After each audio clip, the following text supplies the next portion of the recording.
Сәлем барлықтарыңызға. Сіздер PowerPoint бағдарламасымен әртүрлі слайдтарды жасауды білесіздер. Мысалы, қолданасыздар сабақтарыңыз барысында. Және осы презентацияларды интерактивті тақтада қолданған кезде бірінші слайдтан екінші слайдқа, одан кейін 3, одан кейін 4-ке өтеді. Ал оны гиперссылканың көмегімен 1-ден 3-ке, 3-тен мысалы біз 7-ші слайдқа 1-ден қалай өткізуге болады. Дәл осыны мен сіздерге қазір көрсететін боламын. Мысалы, дәл осы шаблонда мен дайындап қойдым. Ашып көрсетемін. Мынау бізде Меркурия бірінші слайд. Одан кейін мына жерде 1, 2, 3, мына жерде мен 8 слайд бар. 8 слайдтың Сатурнға 1-ден көшу үшін. Мынаған басам. Осыған бассам мен Сатурнды аштым.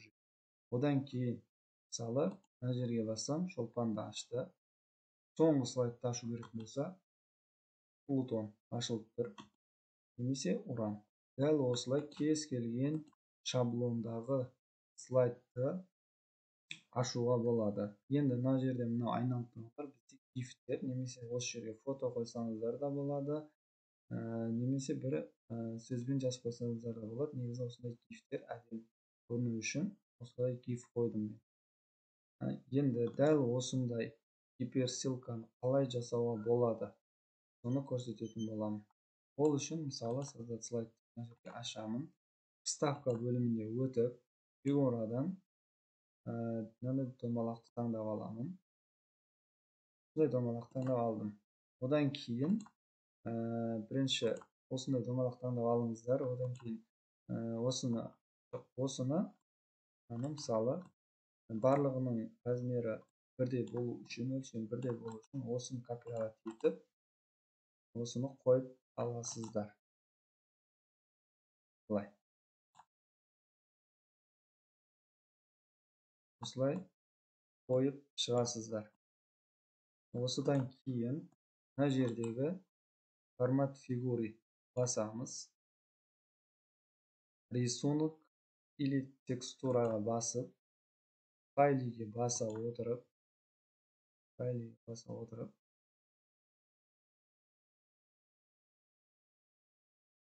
жерге фото қоямыз. Немесе мен бір фотоны таңдай салайын. Соны былай қойылады. Гиф қойсаңыздар да болады, фото қойсаңыздар да болады. Осылай қойып шығамыз. Барлық нені қойып болғаннан кейін осыған гиперссылка қоямыз.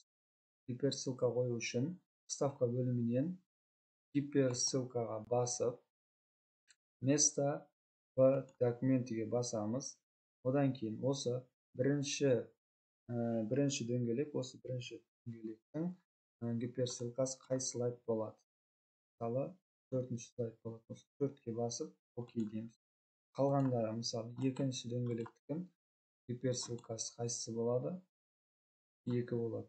Мысалы место в документі 2 деп, дәл осылай барлығына дөңгелектерді қойып болғаннан кейін дәл осылай гиперссылкаларды қойып шығамыз. Енді мен барлығын қазір қоймаймын, мына жерде қойғанмын. Енді бұл тек қана сіздерге көрсету үшін. Гиперссылканы қойдым, енді ол қалай істейді көрсетейін. Мысалы, сначала, одан кейін соңғысына барып, негізі былай жасаймыз. Мынаны текущий осыны аштым, мынау мысалы мыналарда гиперссылка жоқ, бар. Мынаны басатын болсам, 4-ші слайдқа барды. Енді артық айтпайды, өйткені мен алып тастағанмын мына жердегі мишті басқан кезде басқа слайдқа өтіп кетпеу үшін осы нені алып тастадым. Жалпы бірақ гиперссылка істеп тұр, мысалы.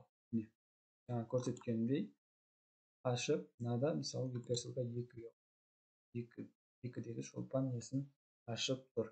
Яғни бұл гиперссылканың көмегімен осылай бірінші слайдтан 3-ке, 3-тен 4-ке, немесе 4-тен 7-ге, 8-ге ауысуға болады.